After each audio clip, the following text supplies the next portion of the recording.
Welcome to Module 1, Foundations of Leadership and Mindset. Most people get promoted into leadership because they're really good at doing work. You delivered, you were reliable, you knew stuff. But then the moment you become a leader, the game changes. And most of us try to keep winning it the old way. We work longer hours, jump in and fix everything ourselves, staying deep in the details, trying to be the smartest person in the room. That approach doesn't scale, and it isn't leadership. As a leader, your value is no longer primarily about what you personally deliver. It's about what you enable others to deliver. Your job is to create the conditions for other people to perform. So, this module has 3 objectives. First, to make the shift from individual contributor to leader, so you can see exactly which old habits are quietly costing you and which new ones to build in their place. Second, to help you put your leadership philosophy on paper, a clear, written statement on how you intend to lead, what your team can expect from you, and what you expect from them. And third, to give you a simple, repeatable practice for staying aligned with the philosophy week after week, because writing it once isn't the same as living it. You'll work with 3 practical tools to do this: the Leader versus IC role map to make the shift visible, the Personal Leadership Charter to put your philosophy on the page, and the weekly leadership reflection prompts to keep your behavior aligned with the leader you say you want to be. Each lesson includes a 10-minute break where you'll pause the recording, open the relevant template, and do the work. The work happens in those breaks. Reading or watching is not the same as doing, and I want to stress this will be an extremely practical experience to embed the habits. By the end of this module, you'll have done 4 things. You'll have named the IC habits you're going to dial down and the leadership behaviors you're going to lean into. You'll have a 1-page leadership charter you can share with your team. You'll have made specific commitments to building a culture of both safety and accountability. And you'll have completed your first weekly leadership reflection, the one that, if you keep it up, will compound into the leader you're trying to become. Let's start with the core shift. Lesson 1, from individual contributor to leader. Let's talk about what actually changes when you move from individual contributor to leader. As an individual contributor, your success is measured by what you personally deliver: quality, the speed, the volume of your output. You win by doing. As a leader, your success is measured by what the team delivers, the outcomes they achieve, the culture they create, the capability they build. You win by enabling others to win. If you try to lead purely by doing more yourself, 3 things happen. First, you become a bottleneck. Everything has to go through you, so the team can't move faster than you can personally handle. Second, your team becomes dependent on you instead of growing. They learn to wait for you to fix things rather than solving problems themselves. And third, you burn out. And along the way, you teach the team that constant overwork is normal. This isn't about making a moral judgment. Being a strong individual contributor is valuable, but the game you're playing has changed. The role map asks you to be honest with yourself about 2 things. First, what are the old habits you need to dial down or stop? For example, jumping in to fix every issue yourself, always being the smartest person in the room, keeping yourself as the go-to expert because it makes you feel needed. Second, what are the new leadership behaviors you need to lean into? For example, asking more questions before giving answers, delegating with clarity and letting go, spending more time on one-on-ones and coaching, making decisions with incomplete information. So here's the takeaway from this lesson. You have to stop winning the old way before you can start winning the new one. And the first step is just naming, honestly, where you're still operating like an individual contributor. That's the work for this break. Now, pause the recording, open the toolkit, and complete the table. At a minimum, fill out the 5 core rows we just walked through. Then, in the bottom section, write down 2 old habits you're going to dial down and 2 leadership behaviors you're going to lean into. Be honest, not aspirational. Aspirational lists don't change behavior.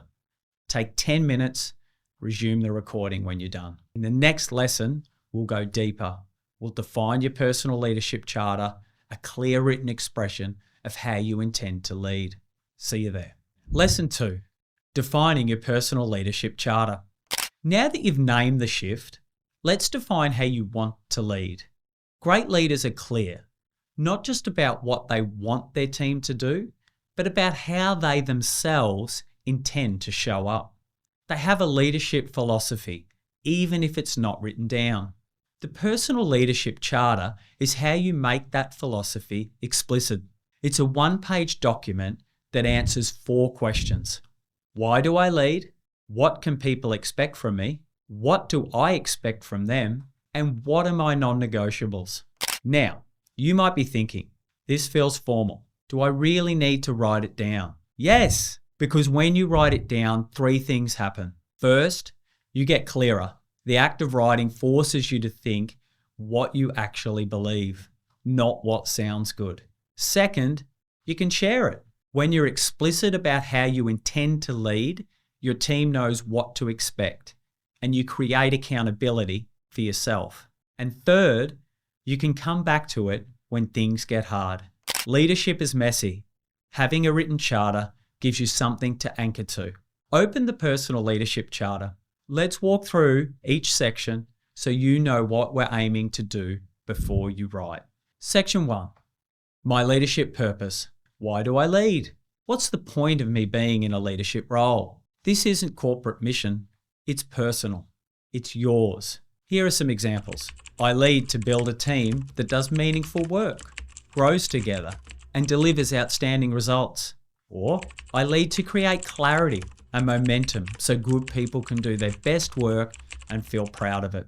Or I lead because I believe teams are capable of more than any individual, and I want to unlock that. Keep it honest and keep it your own words. Section 2. What my team can expect from me. 5 to 7 statements. These are commitments you're making. Some examples. You can expect me to be clear about priorities and expectations. You can expect me to give you timely, honest feedback, not surprises once a year. You can expect me to listen and be open to challenge. You can expect me to own my mistakes and protect the team when things go wrong. These commitments will show up in how you run one-on-ones, how you give feedback, how you handle conflict. So be thoughtful here. Don't write something you can't live with. Section 3. What I expect from my team. Some examples again. I expect you to take ownership of your commitments. I expect you to raise issues early, not when it's too late to act. I expect you to treat colleagues and customers with respect, even under pressure. I expect you to speak up if something doesn't make sense. These connect directly to later modules, setting expectations and role clarity, culture values, and the standards we accept. Section 4. How I make decisions and set direction. A short description, for example. I seek input from those close to the work, but I will make a decision and be accountable for it. I aim to explain the why behind decisions, not just the what. I'm comfortable making decisions with incomplete information when we need to move fast. Section 5. How I handle mistakes and conflict. This one matters. People watch how you respond when things go wrong. Some examples again to help you. We talk about issues directly, not through gossip or back channels. Mistakes are for learning. We focus on what happened and how to fix it, not blame. And if I have an issue with you, I'll speak to you, not about you. These statements set the tone for psychological safety and accountability on your team. We'll come back to them in the next lesson. Section 6, my non-negotiables, the lines you won't cross. Some examples to help you again. We don't compromise integrity for short-term results. We don't tolerate disrespectful behaviour, and we don't hide bad news. 3 to 5 is enough. Don't make this a laundry list. Section 7, my development edge as a leader. Be honest about how and where you want to grow. Some examples. I'm working on delegating more and not jumping in to fix everything. I'm working on giving feedback early and more directly. I'm working on being comfortable with silence and not filling every gap in conversation. This isn't about being perfect. It's about being self-aware and committed to growth. So here's the takeaway. A leadership philosophy you can't articulate isn't really a philosophy. It's just an instinct. Writing it down is what turns instinct into something your team can rely on. Now, time to do it. Pause the recording. Open Toolkit 2, your personal leadership charter, and draft a first version of all 7 sections. Don't try to make it perfect. 2 rules. Use your own words. If a sentence sounds like it came from a leadership book, rewrite it. And don't write anything you wouldn't be comfortable saying out loud to your team. Take 10 minutes, resume the recording when you're done. In the next lesson, we'll connect your charter to 3 foundational concepts that sit underneath everything you'll do as a leader. Lesson 3, ownership, accountability, and psychological safety. You now have a draft charter. Let's look at 3 concepts that sit underneath everything else you'll do as a leader. Ownership, accountability, and psychological safety. These 3 are the bedrock of high-performing teams. As a leader, you set the tone for all 3. Let's start with ownership. Ownership means you take responsibility for outcomes, not just activities. As a leader, that means you own the performance of your team, you own the clarity of expectations, and you own how quickly issues are surfaced and addressed. This doesn't mean you're responsible for doing everything, but you are responsible for making sure it gets done well. Here's what ownership looks like in practice. When something goes wrong, an owner says, "That's on me. Here's what we're going to do differently."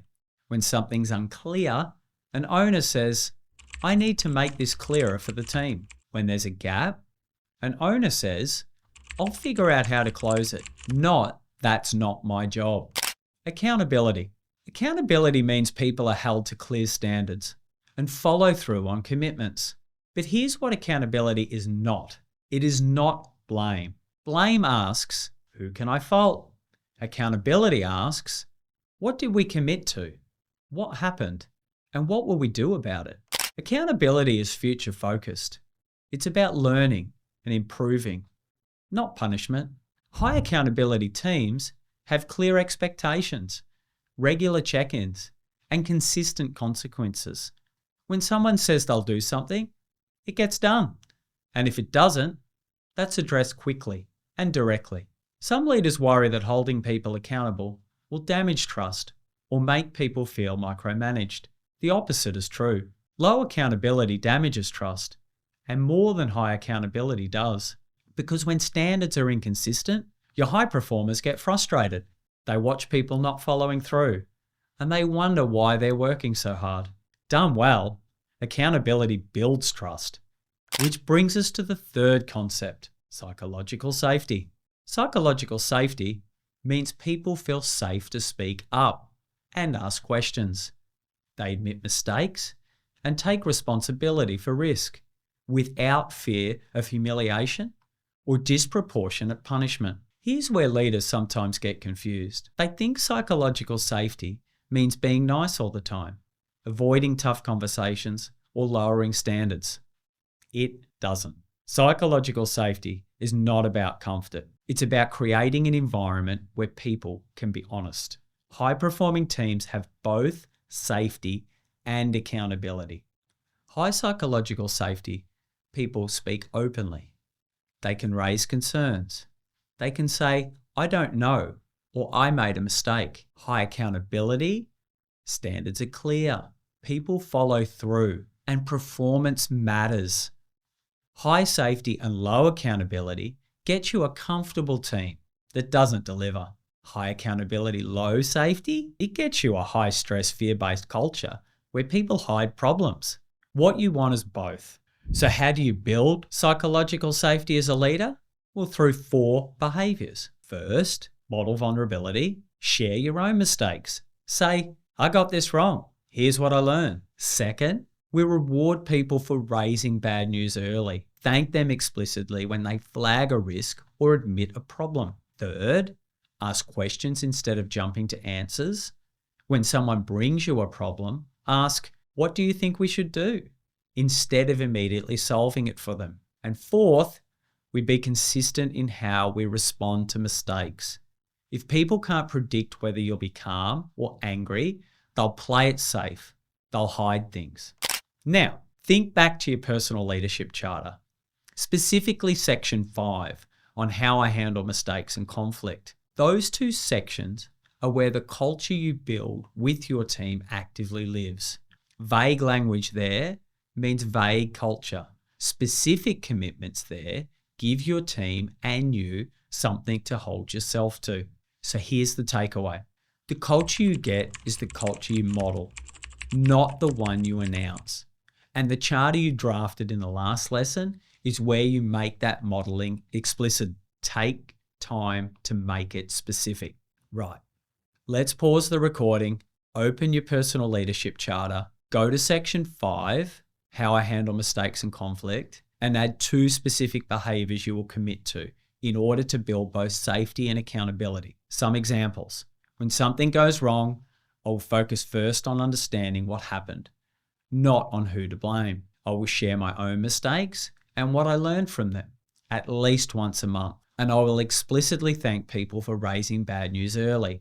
Then go to section 7, my development edge. Add one specific area related to safety or accountability you're committing to grow over the next 6 to 12 months. Write the behaviors, not the intention. I will beats I want to. Take 10 minutes and resume the recording when you're done. In the final lesson, we'll introduce the weekly leadership reflection prompts, the practice that will keep you honest about whether you're actually doing the things you just wrote down. See you in lesson 4. Lesson 4, building a weekly reflection habit. You've named the shift, you've drafted the charter, you've made specific behavioral commitments. Now we close the loop, because here's the truth about leadership development. Leadership is not something you get perfect on day one. It's a craft you develop by paying attention to your own behavior and its impact week after week, year after year. Without intention, you don't get better. You just get older. The weekly leadership reflection prompts and how you build the attention into your week, 10 to 15 minutes, once a week. That's it. Open the weekly leadership reflection prompts in your toolkit. You'll see 5 sections. Let me walk you through what each one is for so you know how to use them, not just answer them. Section A, quick weekly check. A short tick list. 5 behaviors that, if you do them most weeks, will compound into the leader you're trying to become. Did you have meaningful one-on-ones with your key people? Did you give at least one piece of reinforcing feedback? Did you give at least one piece of course-correcting feedback? Did you clarify priorities? Did you make any time to think about the medium term, not just the urgent? It takes 30 seconds. The point isn't to score yourself. The point is to notice patterns over time. If 3 weeks in a row you didn't give any course-correcting feedback, that's information. There's also a single open question at the bottom of section A. What did I intend to do as a leader this week that I didn't do? And why? Don't skip this one. The honest answer is usually the most useful thing in the whole reflection. Section B, leadership in action. Here you pick 1 or 2 questions about how you actually showed up. Where did I behave like the leader I want to be? Where did I slip back into the individual contributor mode? Which moment this week best reflects my leadership at its best, and which at its worst? This is where your charter starts working. You're not asking abstractly whether you led well. You're asking whether you live the commitments in section 2 of your charter. Section C, clarity, safety, accountability. Pick 1 or 2. Where did I create clarity this week? And from whom? Where did I avoid a difficult conversation? How did I respond when something went wrong? And what did this signal about our culture? These connect directly back to lesson 3. The behaviors you committed to in your charter live or die in this section. Section D, people and relationships. Leadership is fundamentally about people. So once a week, ask, who did I invest time in? Who needs more from me right now? Did I actively listen more than I talked in at least one important conversation? And did I recognize someone's effort or impact? If you keep doing these reflections and the same name keeps showing up under needs more from me, that's not coincidence. That's a signal. Section E, learning and adjustments. 3 questions you answer every week, no exceptions. What did I learn about myself as a leader this week? What is one thing I will do differently next week? And what is one thing I will continue because it's working? These three are the engine. The other sections are diagnostic. These three are what turn the reflection into change. Now, here's the thing about a weekly reflection. It only works if you actually do it. So 3 practical points before you start. 1, pick a specific time, Friday afternoon, Sunday evening, first thing Monday, whatever fits the rhythm of your week. Then put it in your calendar as a reoccurring block. If it's not in your calendar, it won't happen. 2, don't try to answer every question. The toolkit gives you 15 plus prompts. The point is to choose 2 or 3 from each section that matter most this week. Sustainable beats thorough. And 3, write it down. Notebook, doc, app, doesn't matter, but write it. Reflection in your head is just rumination. Reflection on the page is information you can come back to. So here's the takeaway. This lesson and from the whole module. The leader you become is the leader you practice being once a week without exception. Time for your first one. Pause the recording. Open Toolkit 3 weekly leadership reflection prompts. Do your first weekly reflection for the week you've just had. Tick the boxes in section A and answer the open question. Choose 1 question each from sections B, C, and D and answer them honestly. And answer all 3 questions in section E. Then, before you close the document, open your calendar and block 15 minutes, reoccurring weekly leadership reflection. Pick a time you'll actually keep. Take 10 minutes, resume the recording when you're done. That's module 1. You've done 4 things that most leaders never do explicitly. You've named your IC habits you're going to dial down and the leadership behaviors you're leaning into. You have a 1-page charter that articulates how you intend to lead. You've made specific commitments to building both safety and accountability on your team.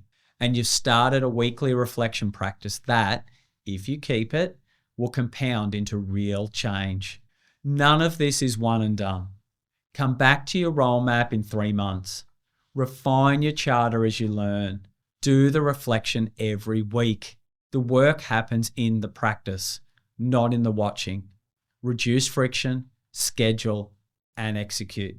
In Module 2, self-leadership, time, energy, focus, we'll build on these foundations and look at the next layer down. How you spend your week, where your energy actually goes, and how to design your time around the leader you've just defined. See you there.